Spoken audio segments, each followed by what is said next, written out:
Dans la cour principale de la brigade de recherche 3, au quartier Mimboman, est stationné le véhicule tant convoité qui jusqu'au 25 novembre dernier était encore conduit par le sieur Eloge Yancé Kambe, vendeur de voitures à Elik et Sono. C'était avant que son chemin ne croise celui de Dorcas Ngweche, celle par qui le pire est arrivé dans un hôtel de la place. Le 22 novembre 2020, Dame Ngweche avait filmé le numéro de téléphone qui était affiché sur la vitre du véhicule. Le lendemain, elle s'est passée pour une cliente. C'est ainsi qu'elle a commencé elle s'est mise en relation avec le monsieur, faisant comprendre qu'elle était intéressée. Malheureusement, le 25 novembre 2020, il fallait qu'il passe nuit dans un hôtel de la place. Lorsqu'ils sont entrés, elle s'est dirigée dans les toilettes. Elle lui a fait comprendre qu'il manquait des savonnettes et des papiers de toilette.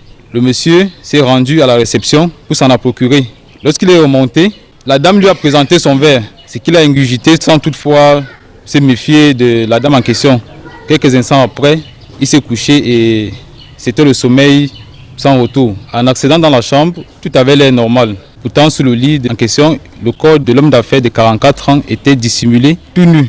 C'est à l'aide du téléphone du défunt que la présumée meurtrière détenait par devers elle que les éléments de la BR3, sous l'impulsion du commandant de compagnie de Yaoundé 3, le chef d'escadron Baudouin Gouya, ont lancé la chasse à l'homme. Le matin, aux environs de 4 heures, elle a appelé sa copine, Ignabi Olé, de venir la chercher avec son beau-frère, le nommé Ondoa, qui devait conduire le dit véhicule vers une destination inconnue. Nous avons mené nos investigations à partir du numéro de téléphone du défunt. Nous sommes parvenus à localiser le numéro de téléphone du défunt au quartier Arala, 48 heures plus tard. Sous la supervision du commandant de compagnie, nous avons mené une opération et nous avons pu appréhender les 3 suspects en possession du véhicule. 2 jours plus tard, après leur exploitation, elles sont passées aux aveux. Dans ses aveux, Dorcas Ngweche va indiquer que son intention n'était pas de tuer, mais de se faire un peu d'argent, question de s'offrir un Eldorado en Europe. Dame Ngweche nous a fait comprendre qu'elle était à son premier forfait. L'objectif, c'était s'emparer du véhicule et voyager.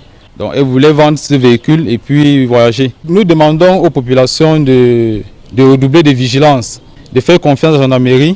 Nous avons le numéro d'urgence, à savoir le 113, et les patrouilles sont dehors. Dans sa chute, la jeune femme de 24 ans entraîne avec elle sa copine, la nommée Nia Biwele Marivonne, ainsi que son beau-frère, Ondoa Christophe. Ce sont ces 2 derniers qui étaient chargés de venir récupérer le véhicule à l'hôtel au petit matin du drame. Christophe Ondoa servant alors de chauffeur. Le corps de l'infortuné Eloge Yancy est en cours d'autopsie pendant que le trio médite dans les cellules de la brigade de recherche 3 en attendant d'être déféré devant les juridictions compétentes.